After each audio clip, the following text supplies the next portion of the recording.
Bismillahirrahmanirrahim. Assalamualaikum warahmatullahi wabarakatuh. Pada video kali ini kita akan mendiskusikan model Adalin. Model Adalin adalah salah satu model layar tunggal pada jaringan saraf tiruan. Model Adalin sendiri ditemukan oleh Widro dan Hopf di tahun 1960. Untuk perbedaan dengan metode perseptron terletak pada proses memodifikasi bobot. Untuk model Adalin, pemodifikasian bobot dilakukan dengan aturan delta, dan selama pelatihan fungsi yang digunakan adalah fungsi identitas.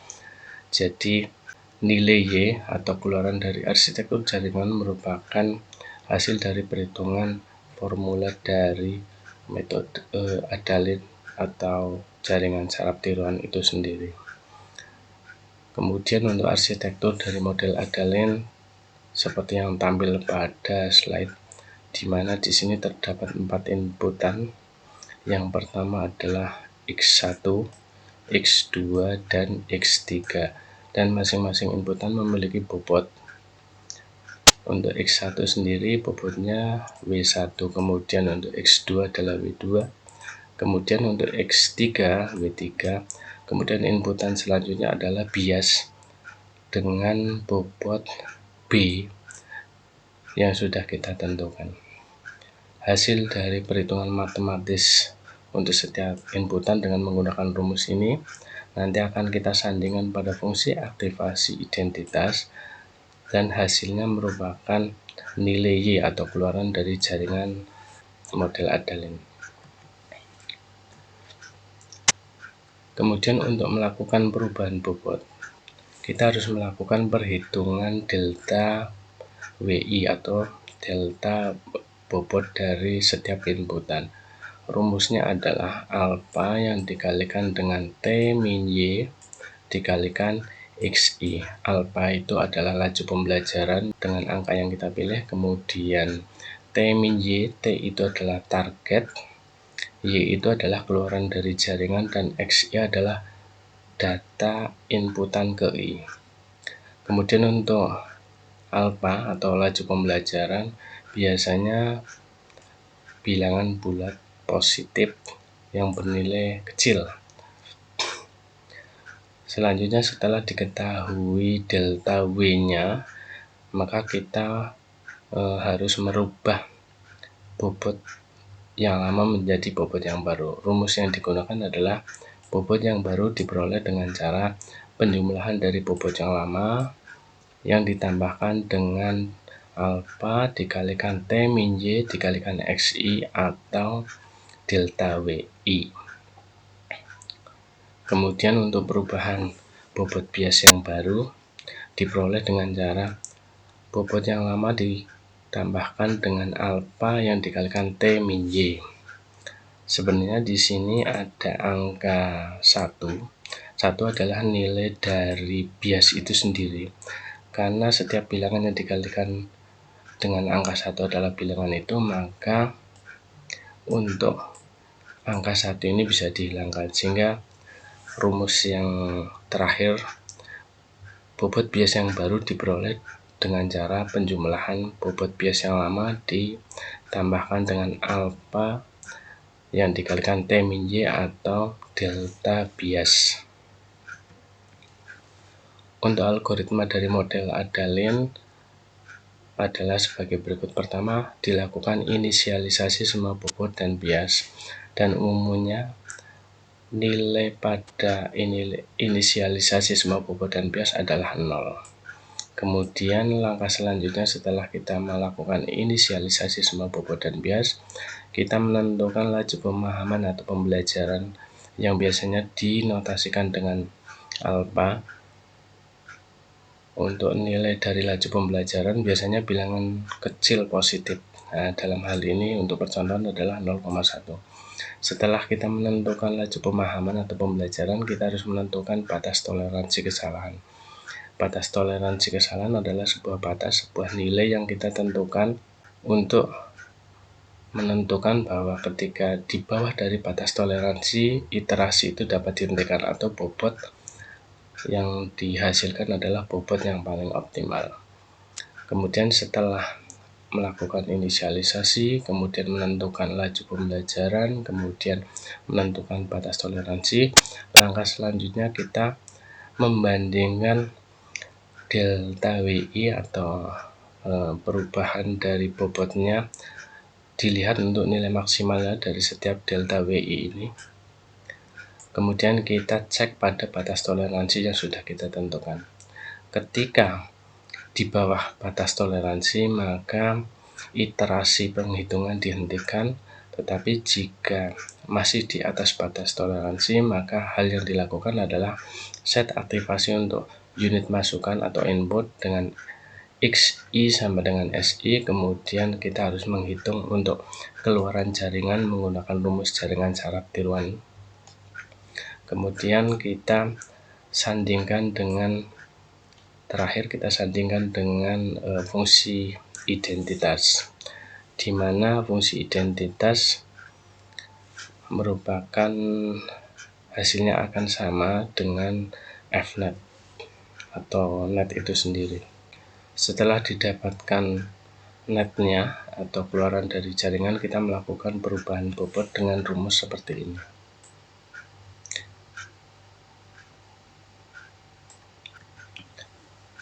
Nah, ini adalah fungsi threshold yang bisa kita gunakan ketika salah satunya pada kasus ini adalah untuk pengenalan pola. Kita bisa menggunakan fungsi threshold seperti ini.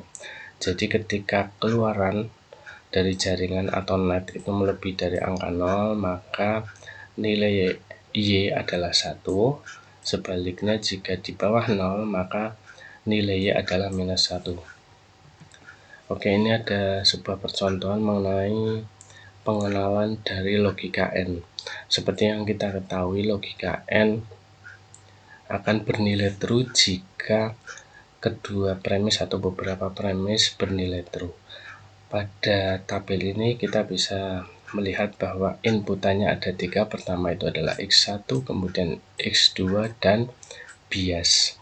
Nah, untuk baris pertama sampai dengan baris keempat ini adalah data latih. Pada baris pertama kita ketahui bahwa nilai X1 adalah 1, kemudian X2 adalah 1, dan bias adalah 1, maka target atau hasilnya harus 1 atau harus benar. Kemudian untuk data latih baris kedua pada contoh pengenalan logika N ini, untuk X2 nya bernilai negatif, maka targetnya harus negatif, dan seterusnya. Intinya pada logika N, ketika semua kondisi bernilai true, maka targetnya harus true, tapi sebaliknya. Oke, ini data pengenalan N. Jadi nanti hasil dari perhitungan net harus seperti ini. Hasilnya adalah true, false, false, false. Oke. Yang pertama kita lakukan adalah melakukan penghitungan net dengan menggunakan formula utama dari jaringan saraf tiruan, sigma ke I, XI dikalikan WI ditambahkan dengan bias. Di sini kita bisa tahu bahwa inputannya ada 2, berarti XI itu nanti X1 dan X2, kemudian WI-nya juga W1 dan W2. Oke, kita melakukan perhitungan untuk netnya dulu. Jadi XI kita menghitung untuk yang X1-nya dulu. XI kita melihat data untuk XI-nya adalah 1 yang dikalikan dengan WI, seperti yang disampaikan di awal bahwa pertama kali menjalankan model Adalin adalah inisialisasi semua bobot dan bias dengan 0, maka WI data yang pertama ini, data latih yang pertama ini bernilai 0. Maka XI untuk X1 datanya adalah 1 yang dikalikan dengan bobot WI atau W1 nya adalah 0, kemudian dijumlahkan dengan inputan yang kedua yaitu X2. Kalau kita lihat di sini X2 datanya adalah 1, kemudian bobotnya adalah 0, kemudian dijumlahkan dengan bias. Angka 0 didapatkan dengan cara bias angka 1 yang dikalikan dengan bobot bias. 1 dikalikan 0 adalah 0, maka hasil dari penjumlahan ini adalah 0. Dan hasil dari net ini kita masukkan pada sel berikut.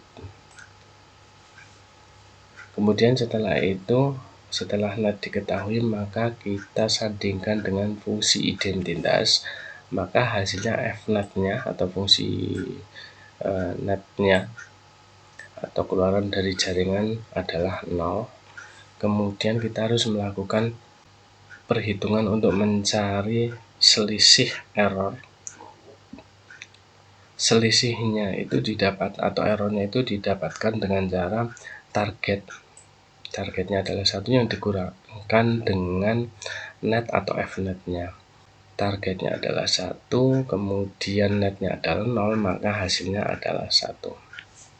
Setelah diketahui T-Y atau selisih atau errornya dari keluaran jaringan, maka proses selanjutnya kita harus mencari delta atau bobot dari setiap inputan. Oke, yang pertama kita lakukan adalah mencari delta W1 atau bobot dari X1. Untuk memperoleh delta W1 itu dengan menggunakan rumus alfa yang dikalikan T-Y dikalikan X1. Alfanya sudah kita tentukan adalah 0,1 ini. Kemudian T-Y kebetulan kita sudah menghitung, ini datanya adalah 1. Kemudian X1 kita melihat datanya adalah 1, maka hasilnya adalah 0,1.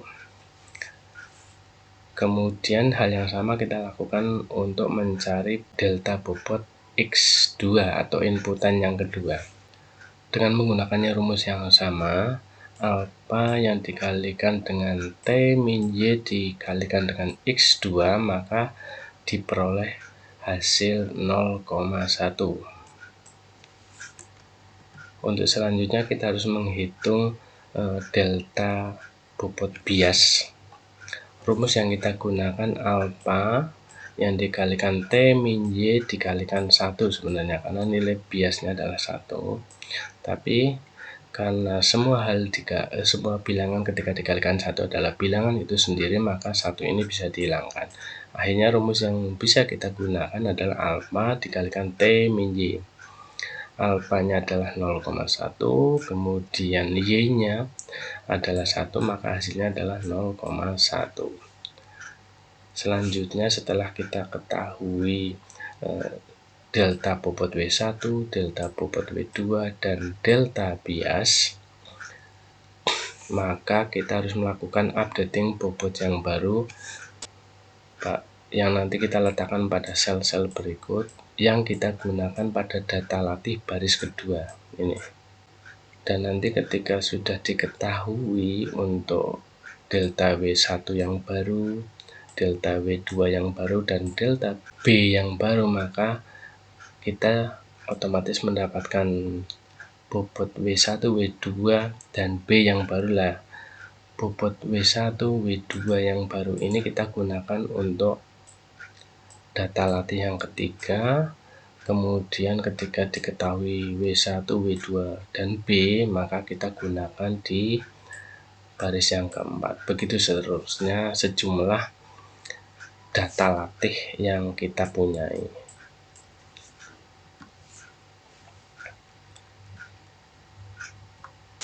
Dan hasilnya adalah seperti ini. Jadi W1 yang awalnya adalah 0, kemudian kita jumlahkan dengan delta W1, maka hasilnya adalah 0,1. Begitu juga dengan W2 yang tadinya 0, bobot awalnya adalah 0. Ketika kita jumlahkan dengan 0,1, maka hasilnya 0,1. Begitu juga dengan bobot bias yang tadinya 0, ketika kita jumlahkan dengan delta bobot bias 0,1, maka hasilnya adalah 1. Kemudian untuk baris yang kedua kita memanfaatkan dari bobot terakhir ini, sehingga didapatkan netnya 0,1. Kemudian untuk errornya atau selisihnya adalah minus 1,1. Setelah diketahui errornya atau selisihnya, kita melakukan penghitungan untuk delta bobot inputan ke 1, delta bobot inputan yang kedua, dan delta bobot untuk bias.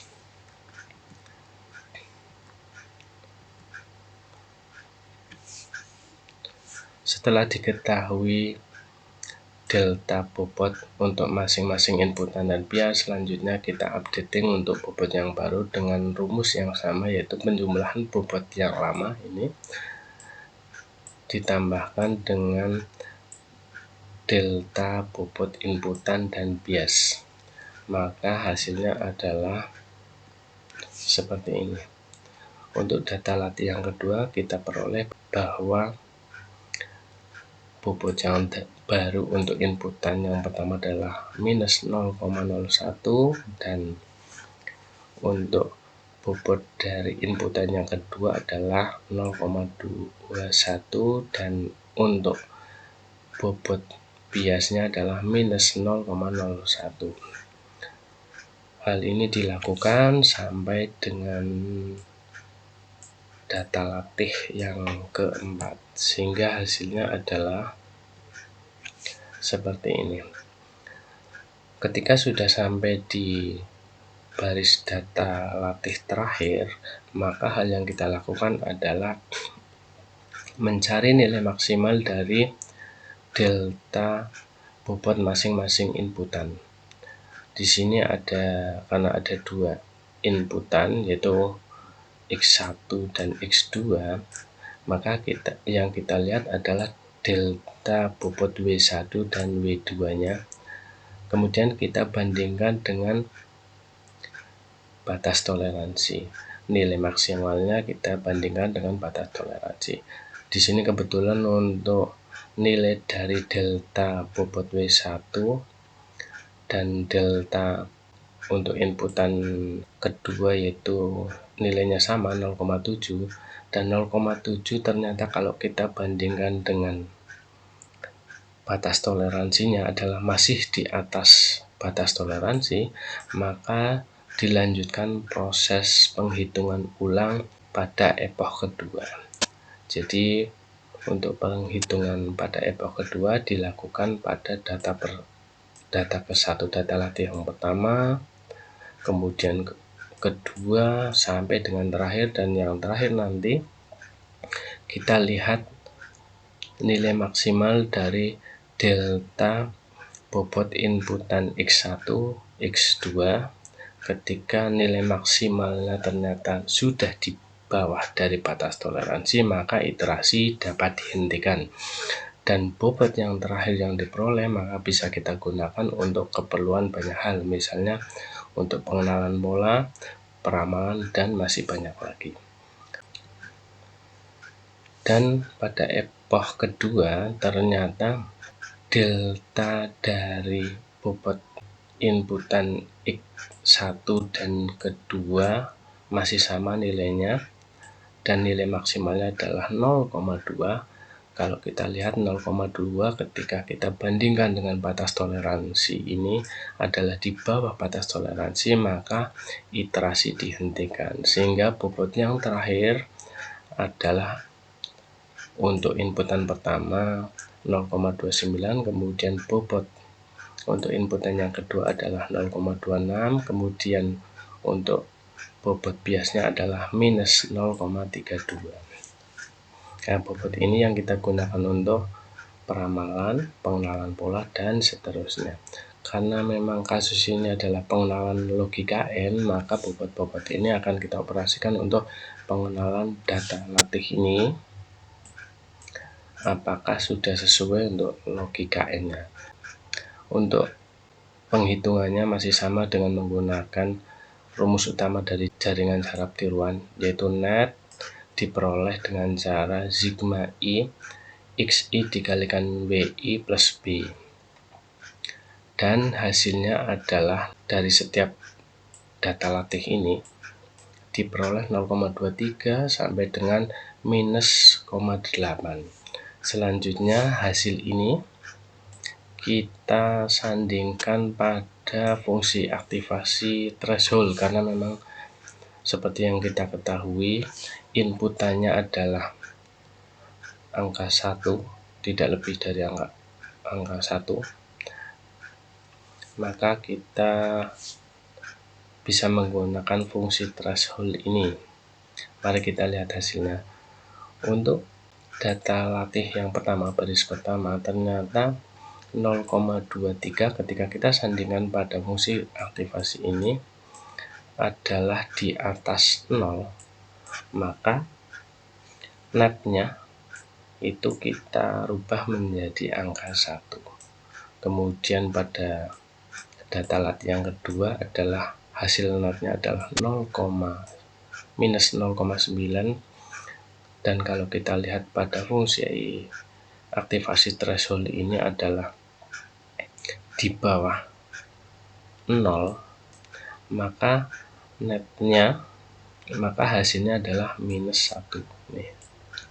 Hal yang sama dilakukan pada data latih yang ketiga dan keempat, sehingga hasil yang didapatkan adalah 1, minus 1, minus 1, minus 1. Dengan bobot ini ternyata sudah sesuai ketika kita akan melakukan pengenalan pola pada logika N, sehingga bobot ini adalah bobot yang paling optimal pada kasus ini.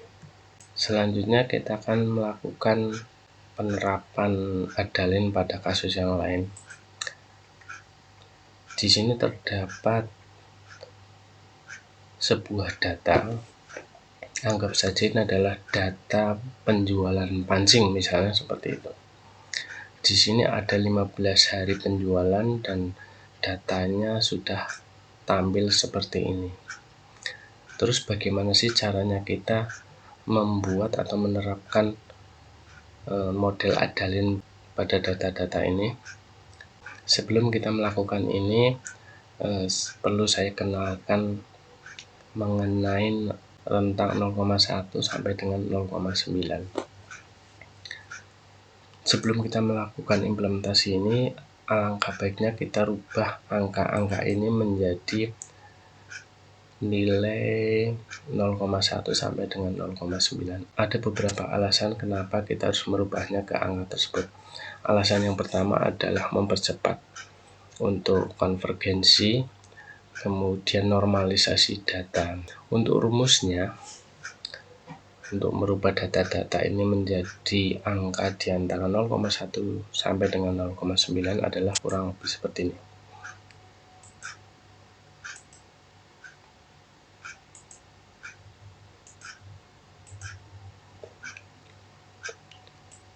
X aksen adalah nilai yang akan kita cari.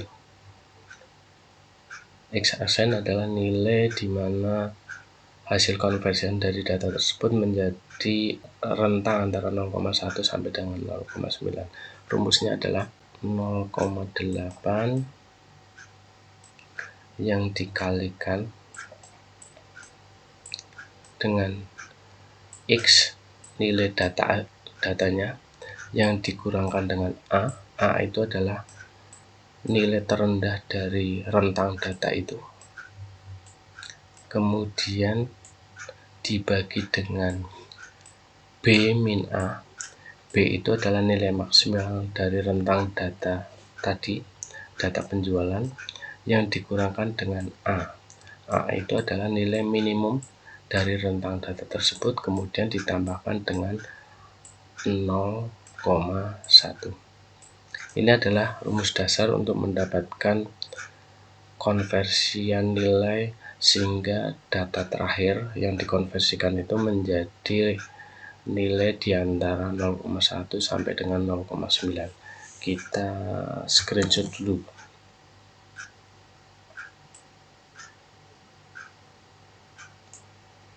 Oke. Kita pastekan di sini. Ternyata terlalu besar, kita kecilkan dulu.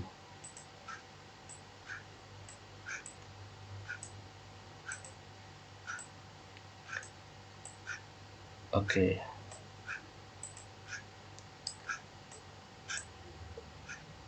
gini rencananya.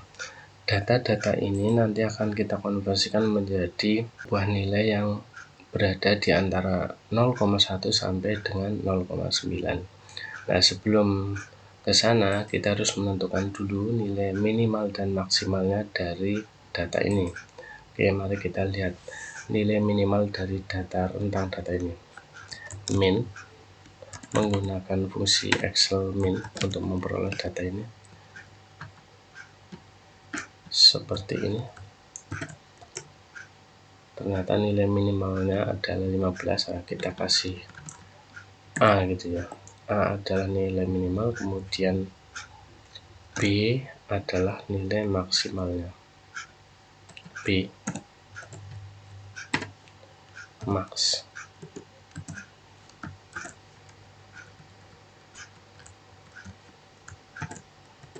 Seperti ini. Kita sudah mendapatkan nilai minimalnya dan nilai maksimalnya dari rentang data ini. Oke.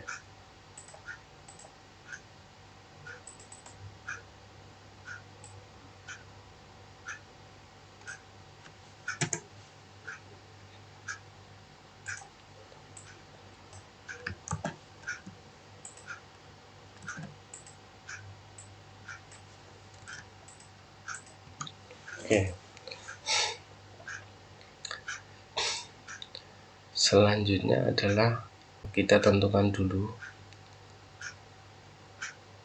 inputan pada model Adalin yang mau kita buat ada berapa. Untuk percontohan kita bikin inputan ada 2, kemudian ada 1 target seperti ini. Kita kopikan saja. Sebelumnya kita bikin caption dulu di seperti ini. Misalnya X1 adalah inputan untuk inputan pertama, kemudian X2 adalah kedua dan target seperti ini. Oke, kita kopikan saja. Dari data ini kita bisa manfaatkan sebagai data latih sekaligus data uji. Kita pastekan seperti ini, transpose. Nah, seperti ini. Oke, kemudian biar data inputnya banyak, maka kita lakukan misalnya seperti ini. Jadi tadi untuk yang pertama X1 nya ada 15, kemudian X2 nya adalah 16, kemudian targetnya 17. Maka untuk memperbanyak data latih kita ulangi dari hari kedua, maka jadinya seperti ini. Oke, kemudian untuk data latih yang ketiga kita bisa mulai dari sini. Nah, seperti ini.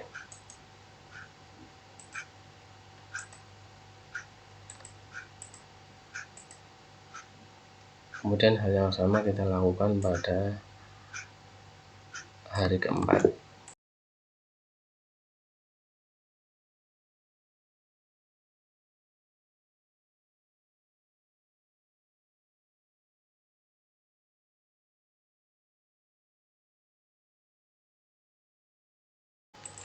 Oke, dari data penjualan 15 hari ini kita mendapatkan data latih berapa ini? 13 data latih, lumayan ya.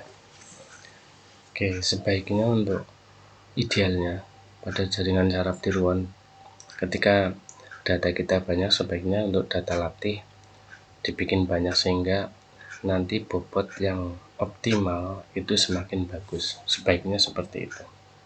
Karena kita hanya punya data 15 dan kita bisa membaginya menjadi 13 data latih, ya hitungannya lumayan lah.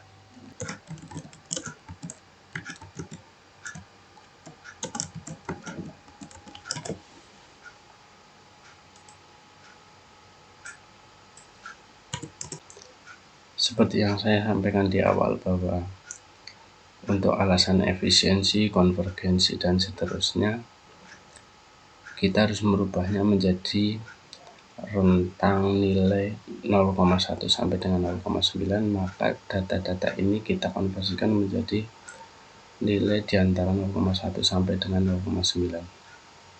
Oke, kita bikin X1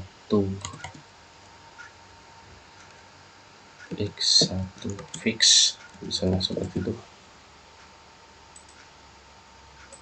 Kita copy saja di sini. Kemudian ini kita rubah menjadi X2, dan ini adalah T. Dengan menggunakan rumus yang ini, kita rubah untuk data setiap inputan.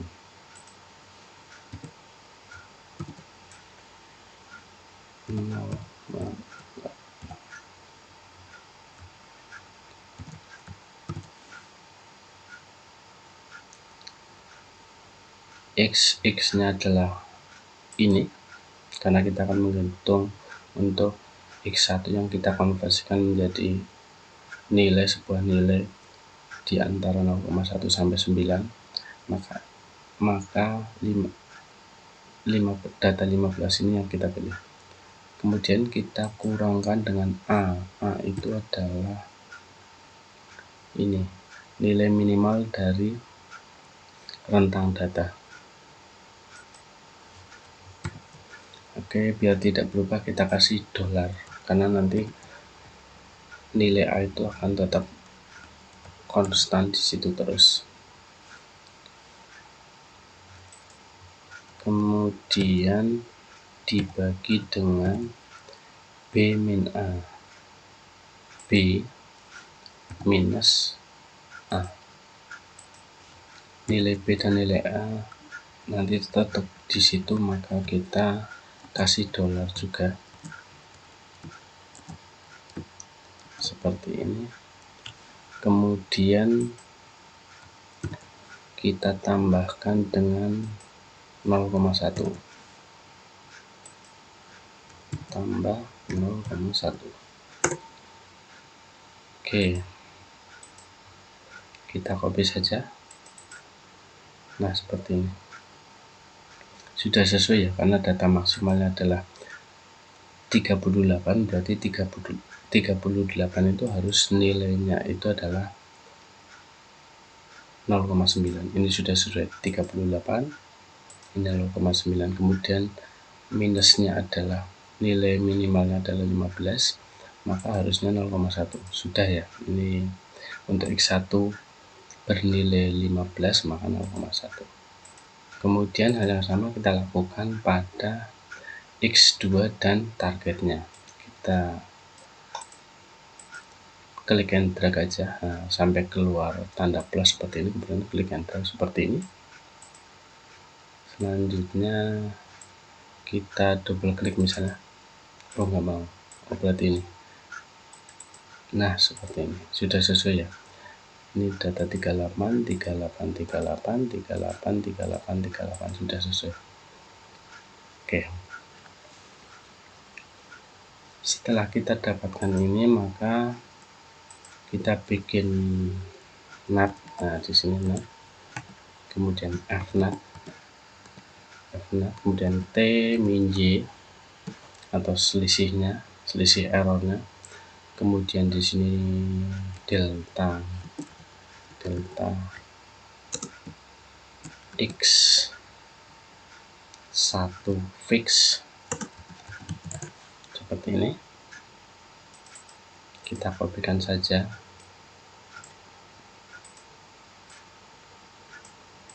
Ini kita rubah menjadi delta X2 fix. Kemudian ini delta T.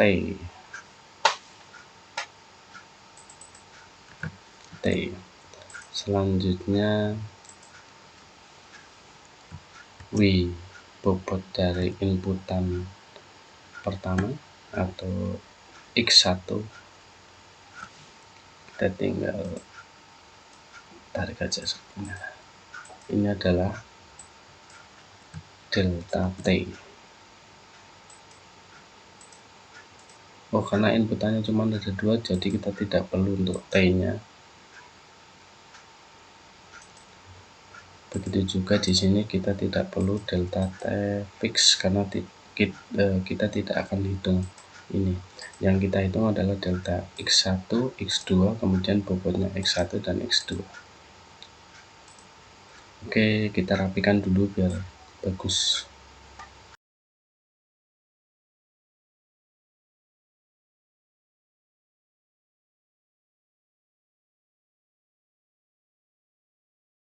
Oke, mungkin kita kasih warna ya biar jadi pembeda ini. Kita kasih, nah seperti ini mungkin. Kemudian ini data utamanya kita kasih warna misalnya biru. Kemudian ini data conversion kita bikin warna seperti ini. Nah, netnya kita kasih warna juga biar terlihat lebih bagus ya, seperti ini. Nah, kita kopikan saja di sini karena nilai net sama fnetnya sama. Kemudian untuk error kita mungkin kasih warna rada merah gitu ya. Nah, seperti ini. Nah, kemudian delta. Nah, ini delta itu yang nanti kita gunakan. Kita kasih warna juga biar bagus. Nah, misalnya hijau. Kemudian ini yang nanti kita hitung juga, maka kita kasih warna ya. Mungkin seperti ini.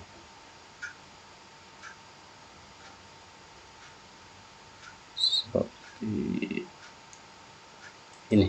Nah,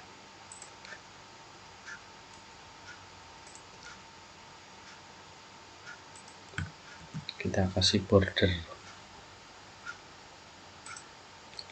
Oke. Pada algoritma Adalin, yang pertama dilakukan adalah inisialisasi nilai bobot dan bias. Untuk bobot dari inputan pertama X1 dengan nilai 0. Kemudian untuk bobot yang kedua, inputan yang kedua juga 0. Kebetulan kita tidak menggunakan bias ya, jadi hanya W1 dan W2. Kemudian setelah kita tentukan untuk nilai bobotnya, selanjutnya kita menentukan alfa atau laju pembelajaran alfa, misalnya 0,01. Kemudian batas toleransi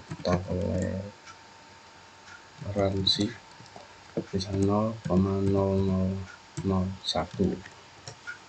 Oke.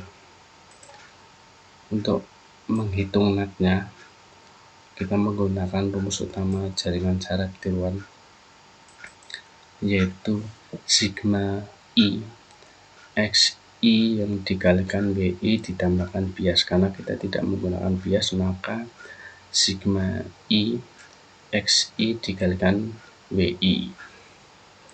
Oke, karena inputannya ada 2, berarti X1 yang dikalikan W1 ditambahkan dengan X2 yang dikalikan W2 adalah net. X1 kita ambil ini dikalikan ini W1 ditambahkan dengan X2 yang dikalikan dengan ini. Hasilnya adalah 0. Kemudian fnet itu karena menggunakan fungsi identitas, di mana net adalah Y, maka hasilnya nilainya sama. Selanjutnya kita menghitung error T min Y. T-nya mana? T-nya ini yang dikurangkan dengan ini atau ini.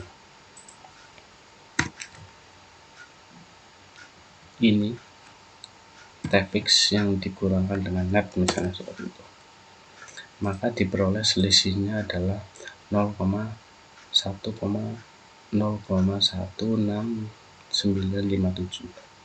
Selanjutnya setelah kita mengetahui errornya, kita menghitung delta X inputan pertama menggunakan rumus alfa yang dikalikan dengan T-Y dikalikan XI. Karena kita akan menghitung inputan yang pertama, berarti nanti XI-nya adalah ini. Alfa itu ini. Karena nanti alfa adalah bersifat agar tidak berubah, maka kita kasih ini terus dolar dikalikan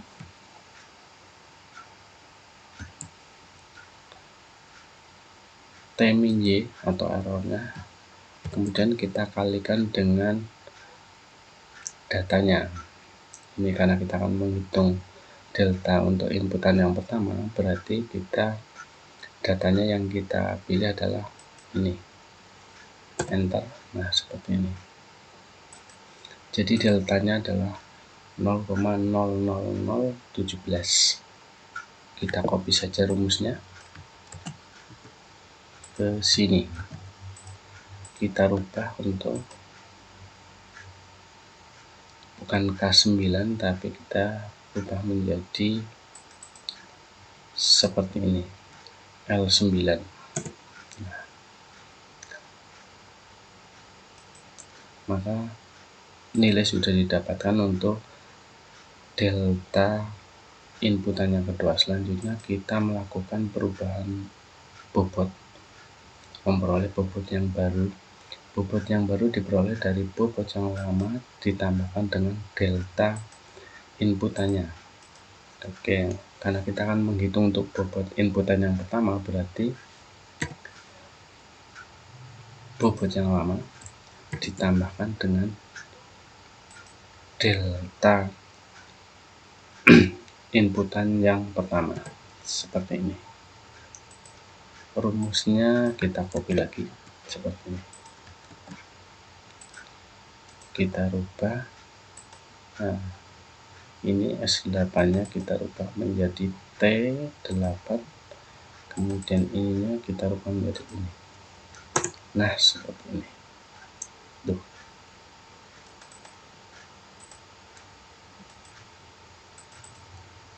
sudah sesuai ya. Oke, seperti ini. Selanjutnya kita seperti ini, kemudian double klik saja ketika sudah keluar tanda plus hitam seperti ini. Nah, ini adalah epoch pertama. Ketika perhitungannya sampai ke baris ke-13 dari data latih, maka itu adalah epoch pertama atau perulangan pertama. Selanjutnya, setelah kita mengetahui bobot-bobotnya, kita lihat nilai maksimal dari delta inputannya. Karena inputannya ada dua, X1 dan X2, kita lihat nilai maksimalnya. Kita pakai rumus max.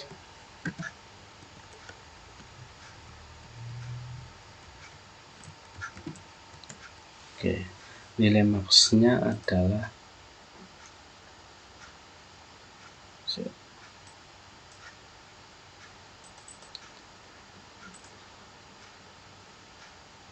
ini 933.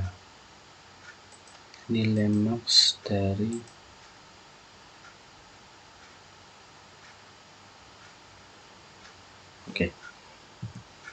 kemudian kita harus cek dulu pada batas toleransi. Ketika di bawah toleransi, maka iterasinya berhenti dan bobot terakhir ini bisa kita gunakan untuk peramalan, kemudian pengenalan pola dan seterusnya. Tapi ketika masih di atas, maka dilakukan perhitungan pada epoch kedua atau perulangan kedua.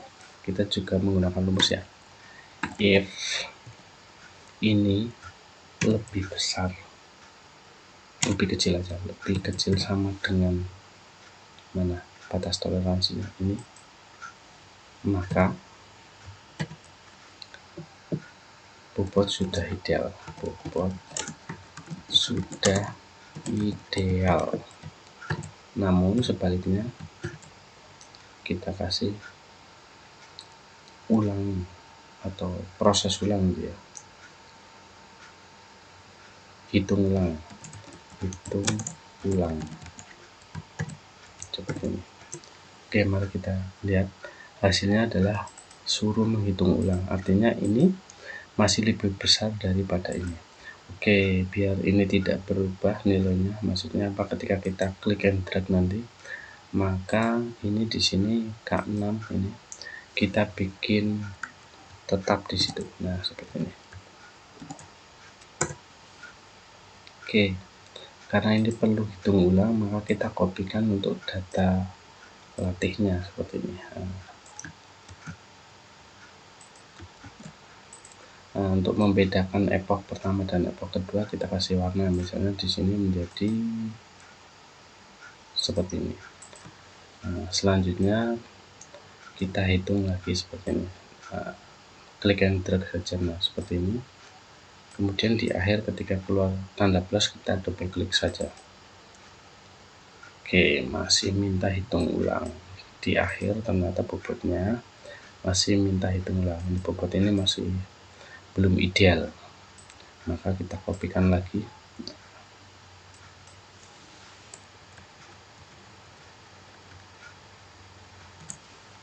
Kopikan, paste, kopikan lagi,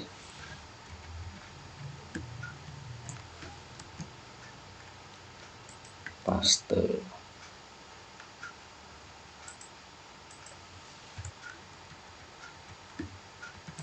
Kopikan, paste.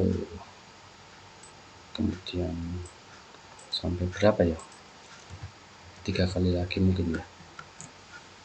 Ini sudah sampai 216. Oke. Kita kopikan lagi.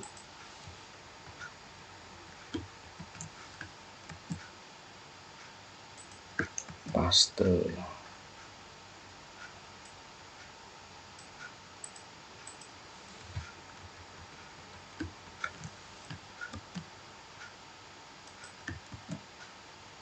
Oke, selanjutnya coba kita hitung. Oh, kopikan lagi aja biar tambah banyak. Ini sudah 1672. Oke, coba kita hitung ya.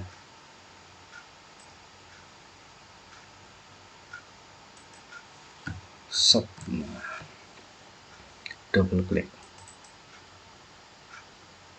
Oke, tentunya kita akan mengalami kesulitan karena harus ngecek satu persatu seperti ini. Maka, oh iya, kita beruntung sudah ngasih nama di setiap data latih 1 sampai dengan 13. Maka kita bisa menggunakan fungsi filter saja, karena yang mau kita cek adalah di situ keluarnya. Kita clear dulu.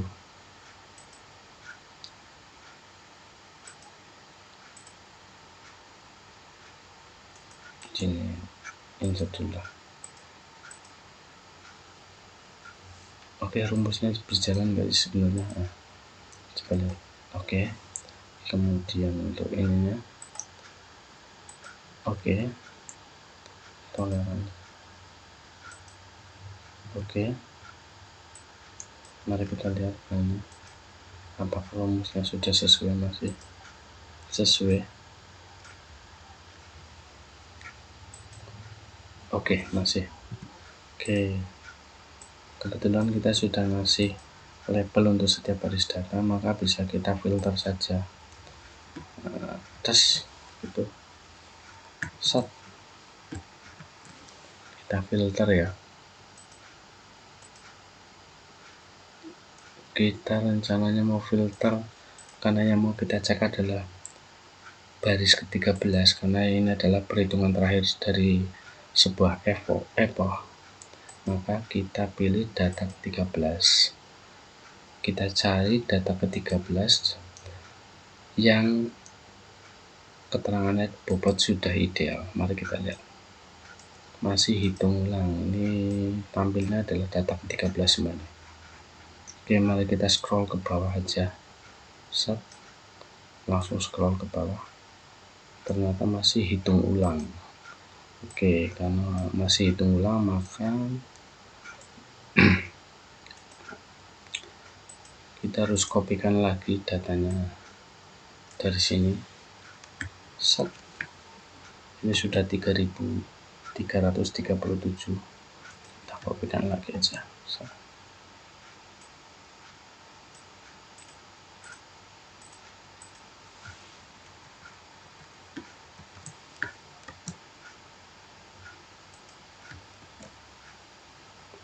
Sudah 6.000. Coba sekali lagi. Sudah 13.000 datanya ini. Oke, kita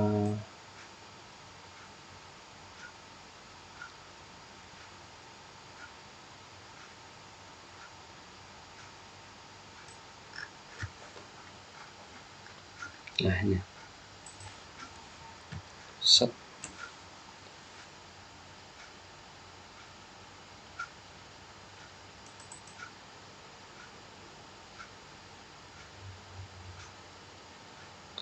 Oke, kita filter lagi datanya.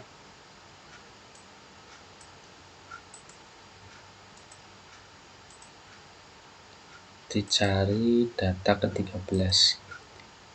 Nanti kita lihat di bagian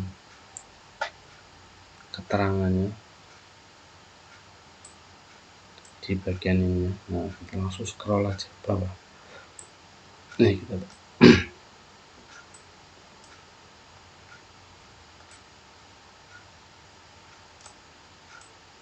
ternyata masih belum ideal ini, minta dihitung ulang.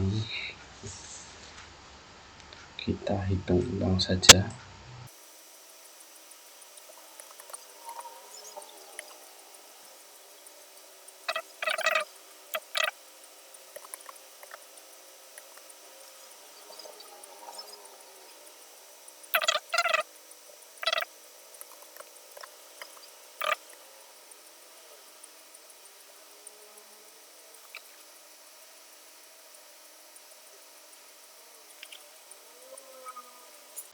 Kita scroll aja.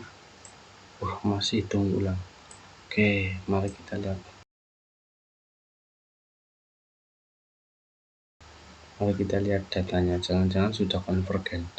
Maksudnya konvergen adalah nilai data asli dengan nilai net itu sudah berdekatan, dan itu tidak akan, nilainya hanya perubahannya mungkin sedikit atau bisa jadi malah stabil di situ terus, makanya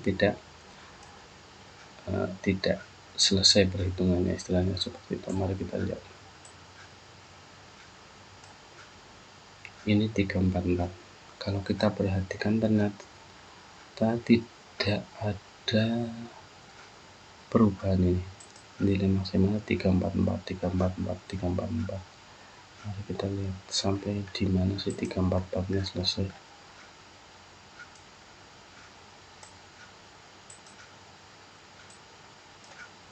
Masih 344. Ini udah baris itu 170.608 aja masih 344. Dan ini datanya sudah berhenti di sini.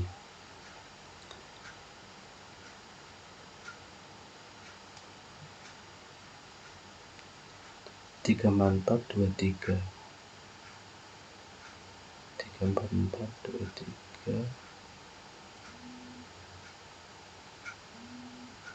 Nah,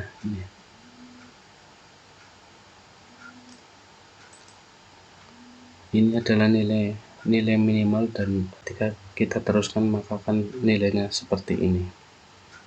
Nah, terakhir itu ada di sini. 130.633. Ini baris ke ini.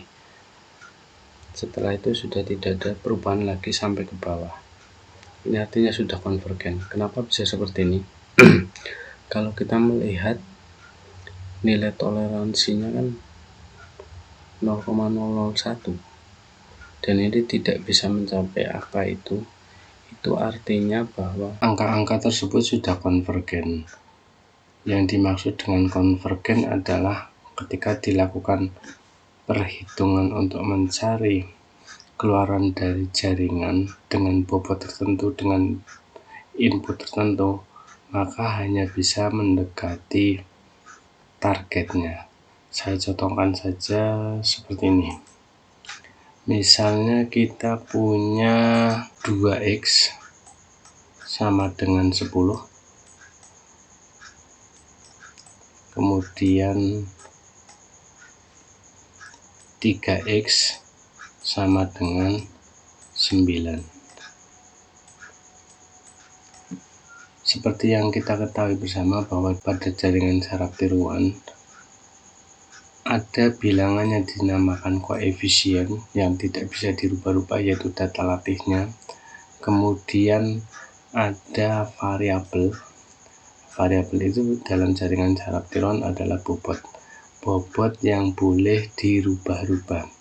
Tapi dengan persyaratan bobot tersebut harus ideal untuk persamaan 1 dan persamaan 2, seperti itu.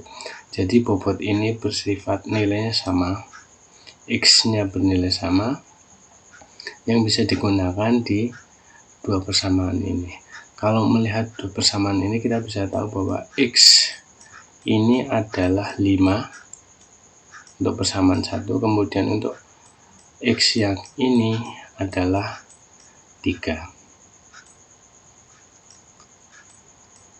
Kita umpamakan kita pakai X yang pertama ini.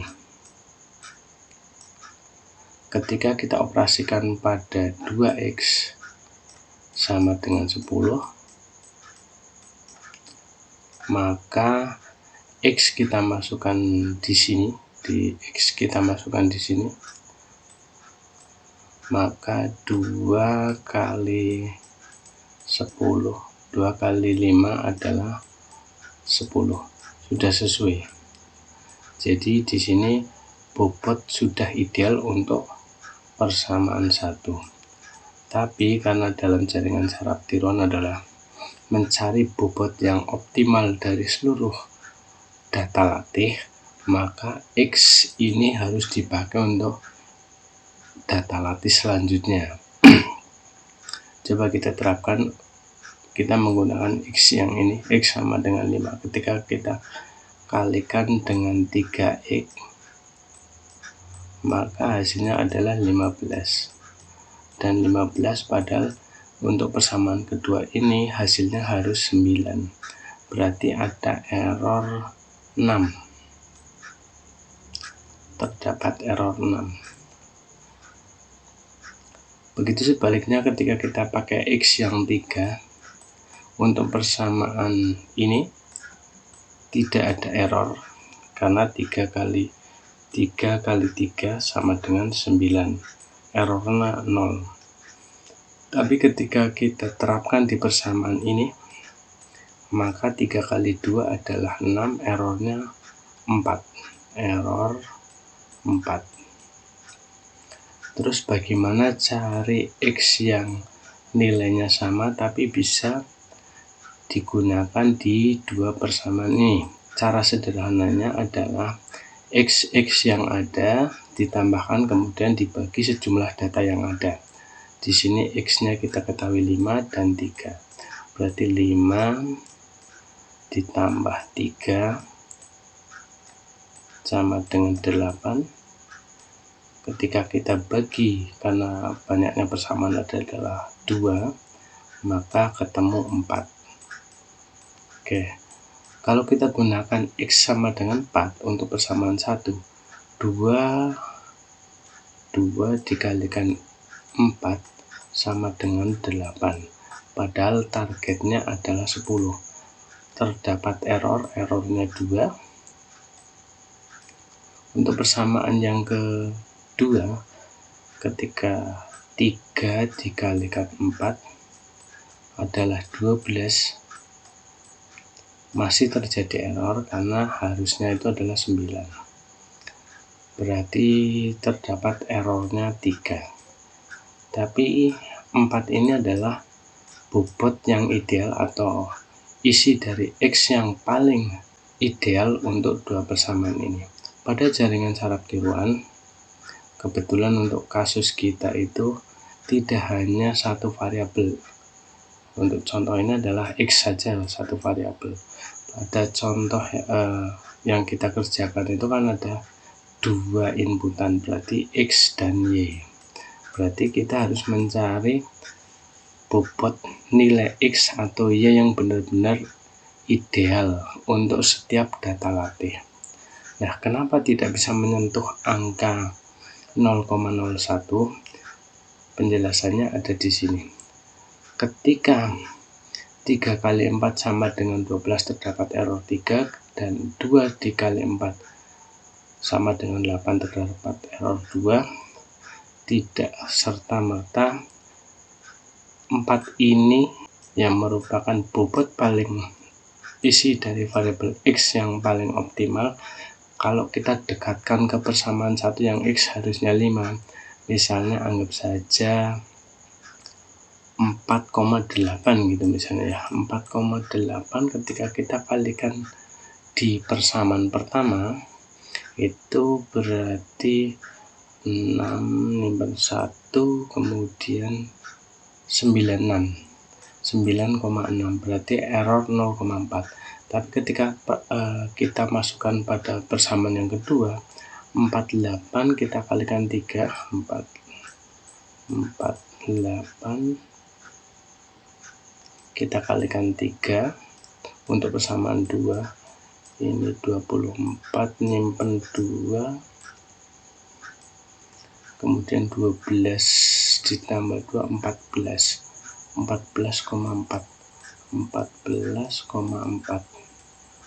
maka akan terjadi error yang semakin tinggi. Kalau dibandingkan dengan 4 tadi errornya berarti 5 kalau targetnya adalah 9. Nah, hal ini tidak bisa menyentuh di dekat 5 atau di dekat X yang paling cocok untuk persamaan 2 yaitu 3. Itulah yang terjadi kenapa pada contoh yang kita angkat itu tidak bisa mendekati 0,0001. Terlebih lagi kasus yang kita angkat bukan satu variabel tapi 2 variabel. Kira-kira seperti itu. Makanya sejauh yang saya ketahui untuk menentukan batas toleransi belum ada literatur yang saya baca benar-benar mengupas secara gamblang bagaimana sih teknik yang tepat dan presisi untuk menentukan batas toleransi. Jadi yang saya ketahui ketika sudah melewati batas toleransi berarti iterasi sudah bisa dihentikan begitu. Oke, kita balik lagi ke file ini. Nah, ini. Oke, mari kita lihat. Ternyata dari file ini kita bisa tahu sepertinya sudah konvergen. Artinya sudah tidak bisa mendekati 0,01 karena memang ada beberapa persamaan. Ada 13 persamaan linear istilahnya. Maka diambil tengahnya untuk X, Y-nya paling bagus itu seberapa begitu. Walaupun batas toleransinya masih jauh. Oke, mari kita lihat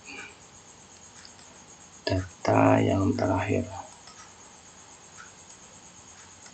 Karena dalam jaringan saraf tiruan, ketika kita mau melihat nilai maksimal dari delta inputan itu adalah data terakhir, maka kita bisa memanfaatkan filter yang ada di Microsoft Excel dan kita langsung bisa melihat data terakhir itu seberapa. Harusnya sudah terjadi konvergen, artinya memang tidak ada perubahan untuk nilai delta X1 atau X2, artinya sudah benar-benar stabil berada di situ, tidak ada pengurangan dan penambahan. Untuk mengakali itu kita pilih salah satu yang kita gunakan O sebagai batas toleransi. Oke, mari kita lihat. Kita tarik langsung ke bawah. Dia masih minta hitung ulang karena di sini nilai maksimal dari delta X1 ataupun X2 nilai maksimalnya adalah 0,0344923. Ini sejumlah berapa ya? Oke, mungkin kita tarik ke atas. Nah,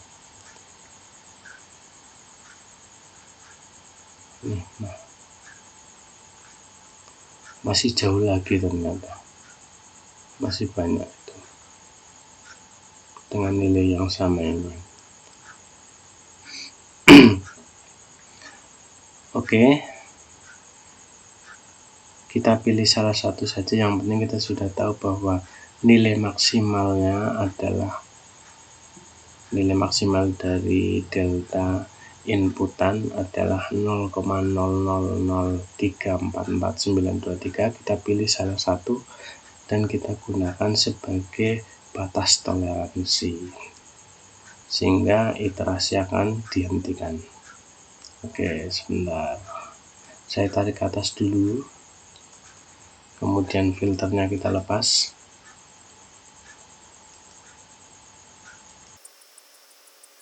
Oh, sebentar, ada kekeliruan.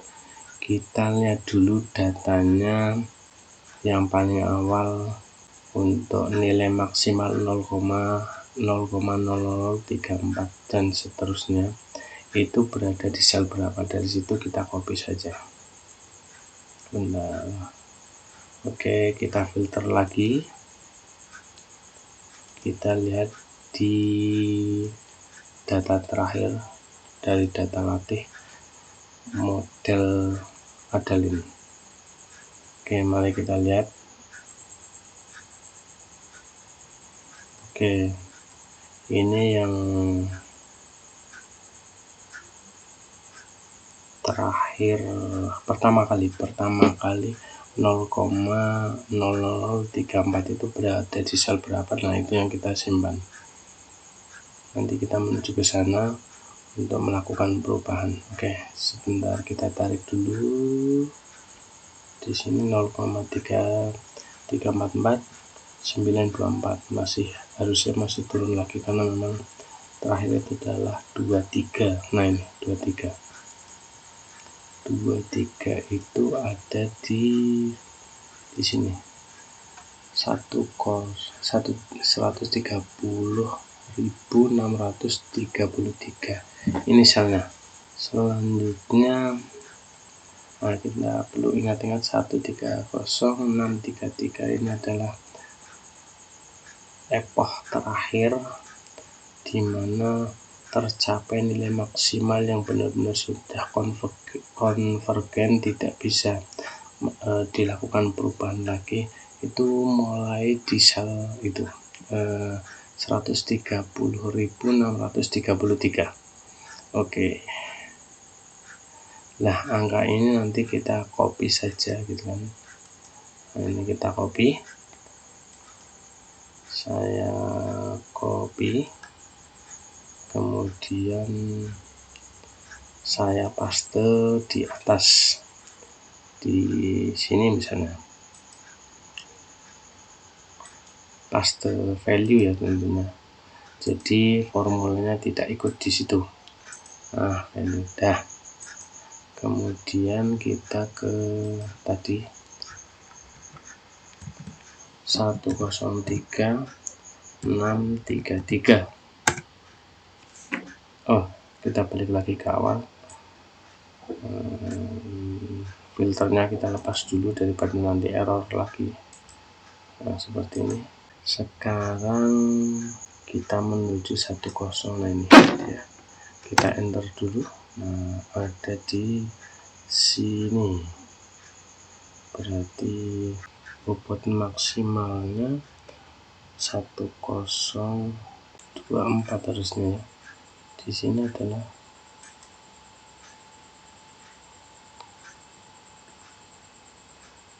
34924. Keliru berarti ini tadi. Yang terakhir mana ini? 23 gitu kan. Masih 25. Kemudian ini masih 25. Kita turunkan lagi. Kita tarik sini aja langsung. 23. Kemudian masih ke atas misalnya di sini. Nah, biar tidak terlalu bingung, kita hide saja untuk sel ini jadi ketahuan.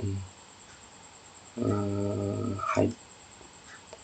Kemudian nah seperti ini kan. Ini 23. Kita tarik ke atas lagi. Ini masih 23. Ini 23. Ini 24. Ini 24. Berarti harusnya turun di bawahnya ya. Oke, mari kita lihat. Kok sel yang kita tuju tadi keliru ya? Nanti bantu komentar di tuliskan di komentar ya. Ini 23. Nah, pokoknya dari sini kita hapus dulu aja lah. Ini kita hapus sampai ke bawah. Kita nyari yang 23. Ini 923 344 923. Waduh, berarti jangan-jangan ngopenya tadi keliru ya. Ya nanti kita hitung ulang aja. Hitung ulang sih. Kita copy ulang. Kita simpan aja dulu daripada nanti ada apa-apa gitu ya. Yang penting kita sudah tahu angkanya segitu. Oke, kita copy lagi aja. Ini kita copy karena ini adalah angka yang mungkin di sini lah ya. Di sini paste values. Nah seperti ini. Kita fix apa ya? Max delta fix, max delta fix. Nah seperti ini. Kemudian kita turun lagi ke bawah, kita cari yang ini masih 223 ya, berarti ke atas lagi. Nah ini 24, berarti di bawahnya harusnya ini pas di bawahnya, tapi bawahnya ke epoch berapa ya? 24, komentar sedikit lagi. Ini 23, coba ke atas sedikit. Ini 23, 23. Ini 23. Mungkin ke atas 24. Harusnya dekat sini. Nah ini 24, ini 23, berarti di sini. Loh, pas 130633. Kita tarik ke bawah. Ini sampai sini, kemudian kita delete. Oke, kita save dulu. Daripada nanti bermasalah. Jadi kita itu sampai epoch ke berapa sih kok baru ketahuan? Mari kita lihat unhide. Kemudian kita hitung epochnya itu epoch ke berapa sih kok kita ini merger 1. Nah, seperti ini. Kita arahkan ke sini, kita double klik saja. Oke. Kita harusnya sudah tahu di sini sampai perulangan ke berapa sih baru ketemu 10.048. pada perulangan tersebut atau epoch tersebut baru ketemu bobot ideal. Ini dia. Oke, kita buktikan apakah bobot ini adalah bobot ideal, di mana X atau bobot ke-1 ini untuk inputan pertama dan Y atau bobot untuk inputan kedua itu sudah ideal. Dan seberapa ideal sih? Nah, kita cek dulu ya. Kita pakai data latih. Data latih ini kita perlakukan sebagai data uji. Oke, mari kita lihat seperti ini. Kita pastekan saja di sini. Nah, kita sudah punya data latih sekaligus data uji ya tadi ya. Nah, kita berarti akan ini copy lagi aja, copy lagi, taruh sini. Nah, seperti ini. Ini oke, 15. Ini oke, sudah sesuai harusnya. Enter. Ini di enter saja, prosesnya lama ini.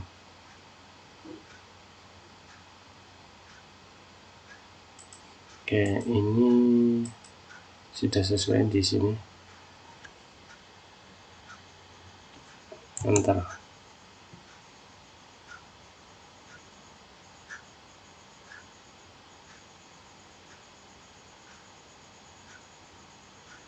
Oke, yang tidak diperlukan adalah target, mungkin diperlukan juga ya. Coba kita cek. Oke, sudah sesuai. Enter lagi. Ternyata pada epoch 10.048 kita menemukan bobot yang paling ideal. Nah, pertanyaan yang muncul, apakah dengan input yang banyak, ini kan inputnya 2, menjamin bahwa semakin presisi? Tidak selalu. Nah, ini kebetulan jaringan layar tunggal, jadi input langsung ketemu dengan output. Nanti ada yang multi layer, apakah dengan penambahan layar-layar setelah input akan membantu? Juga tidak selalu. Terus berapa neuronnya yang benar-benar menjadi presisi? Tidak ada aturan yang pasti untuk itu. Oke, kita cek. Ini 38, itu 0,9, ini sama, sudah sesuai. Kemudian kita menentukan ini apa ya, NAT ya. Mari kita lihat ini yang kolom ini. Berarti N, kolom N. Apa kolom N? Kolom N itu NAT. Oh iya. Berarti tinggal kita copy saja ya. Nah, misalnya seperti ini. Set, kita copy, pastekan di sini. Oke. Nah, ini rumusnya ini dikalikan, nah ini kan. Karena kita sudah menemukan bobot yang ideal, maka kita gunakan bobot ideal tersebut. Ini dia. Kemudian kita kasih dolar biar tidak kemana-mana, karena nanti kita akan melakukan dragging sampai ke data latih ke-13.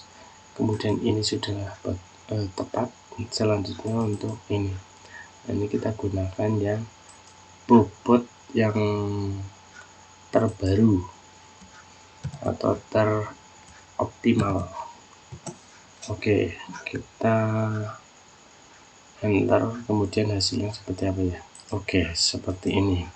Kemudian ini sama, errornya ini. Error itu diperoleh dengan pengurangan dari 17 yang dikurangkan dengan itu. Oke.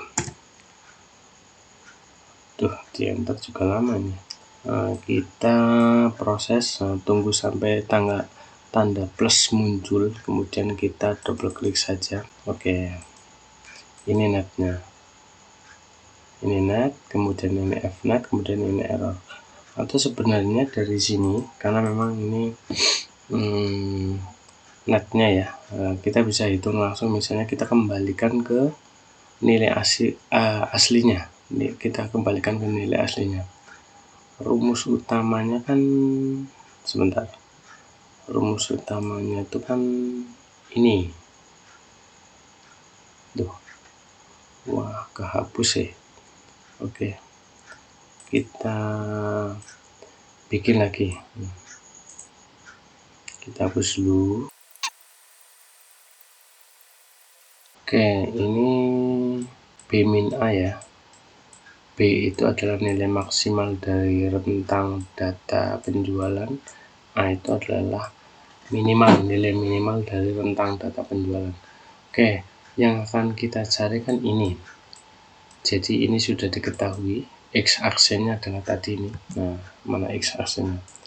X aksennya adalah ini. Nah, ini hasil perhitungan menggunakan bobot yang terbaru adalah X aksen. Akan kita kembalikan ke bentuk asalnya seperti ini. Oke, mari kita lihat. Oh, salah. Ini dia. Maka untuk mendapatkan X ini adalah dengan cara seperti ini. X aksen pertama ruas ini dulu, ini dipindah ke ruas sebelah sini. Karena ini adalah nilainya plus, ketika pindah ke sini berarti jadi minus. Maka jadinya adalah X aksen dikurangi 0,1. Oke. Selanjutnya ini juga dipindah ke ruas ini. Karena ini adalah pembagian, ini adalah pembagi, maka ketika pindah ke sini menjadi pengali. Dikali B min A. Oke. Sekarang kita mensubstitusikan ini. 0,8 dikali X A. Maka dengan operasi substitusi didapatkan bahwa yang ini ya, yang sebelah sini ini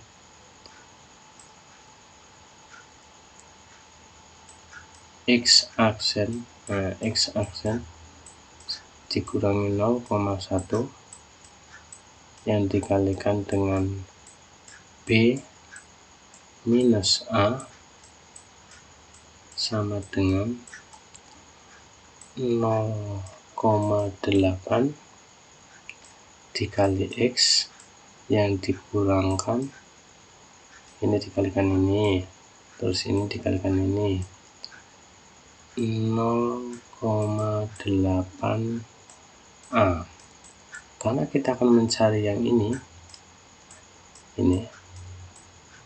maka ini dipindah ke ruas ini.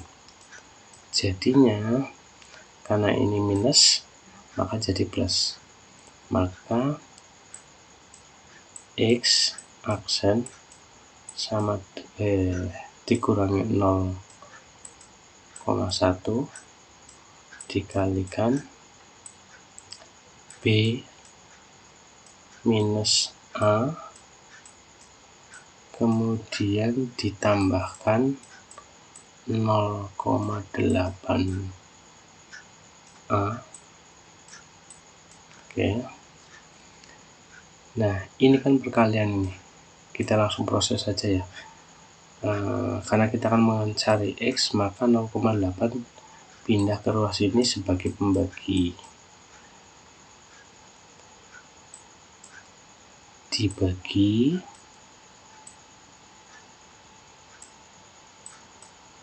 0,8. Nah, ini 0,8 nya turun jadi pembagi. Nah, kita screenshot ini. Set. Nah, kita gunakan untuk melihat mengembalikan. Nah, di sini saya pastekan di sini aja, di atasnya lah. Wah, gede banget deh. Oke, X aksennya adalah ini. Coba kita lihat ya. Kita mau melihat nilai ini aslinya berapa gitu, dengan bobot terakhir gitu, bobot yang dikatakan optimal. Oke, X aksen. Nah, X aksennya adalah ini, minus 0,1, kemudian dikalikan B min A. B itu E10.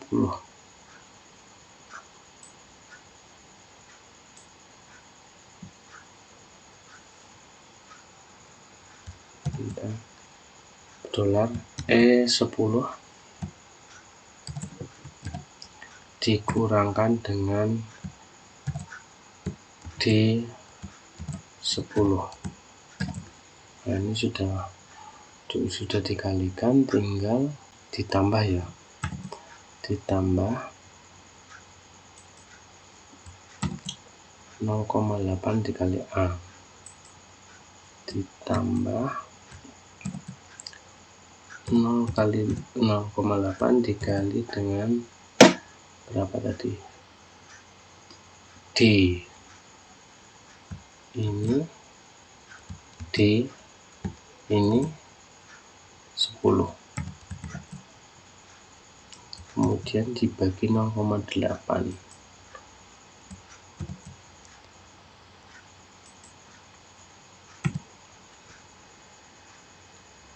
0,8, hasilnya adalah 16.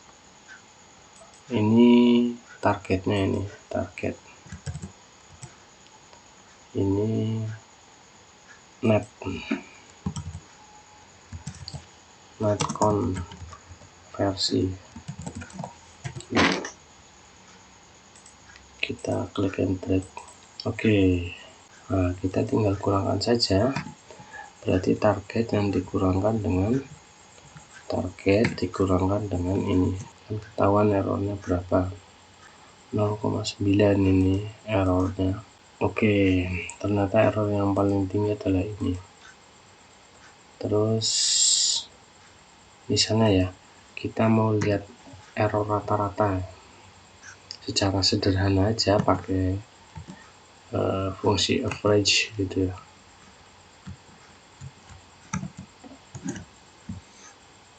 Jadi rata-rata errornya berapa sih? 0,9.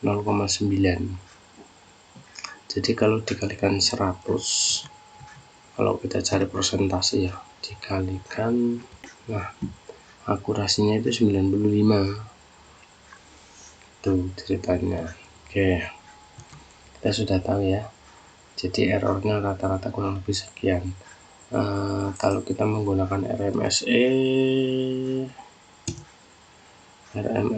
itu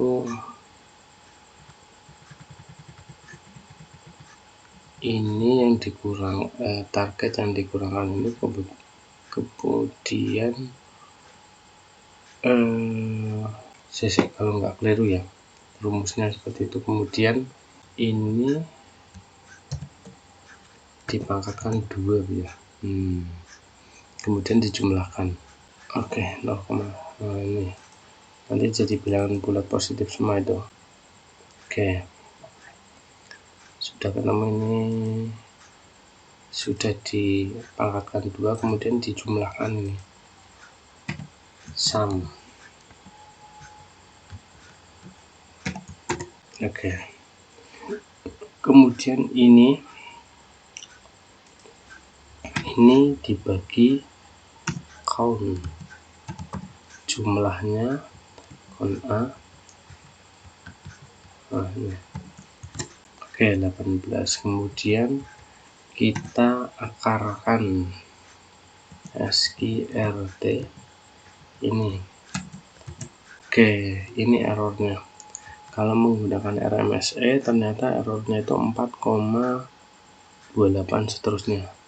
Jadi akurasi sistem menggunakan Adalin itu 95-an, sama dengan tadi. Oke, berarti jika ada data baru, misalnya kita memprediksi di hari ke-14 dari data selanjutnya, misalnya ini sama ini untuk inputan, nah ini hari 14 gitu ya. Nanti karena kita sudah menggunakan bobot yang baru, kita bisa tahu ini kan labnya oke 27 sama ya no. Oke, berarti 29 itu harusnya ini 0,5 ini. Oke, kemudian netnya harusnya kita tahu. Oke, netnya sudah sesuai ya, berarti ini oke. Nah, kemudian kita konversikan netnya, hasilnya berapa sih sebenarnya gitu kan. Oke, diprediksi penjualan di hari ke-14 adalah 29,09222397. Itu barang yang terjual atau pancinya terjual. Oke, ini adalah contoh penggunaan model jaringan saraf tiruan Adalin menggunakan Excel. Oke, kurang lebihnya mohon maaf. Assalamualaikum warahmatullahi wabarakatuh.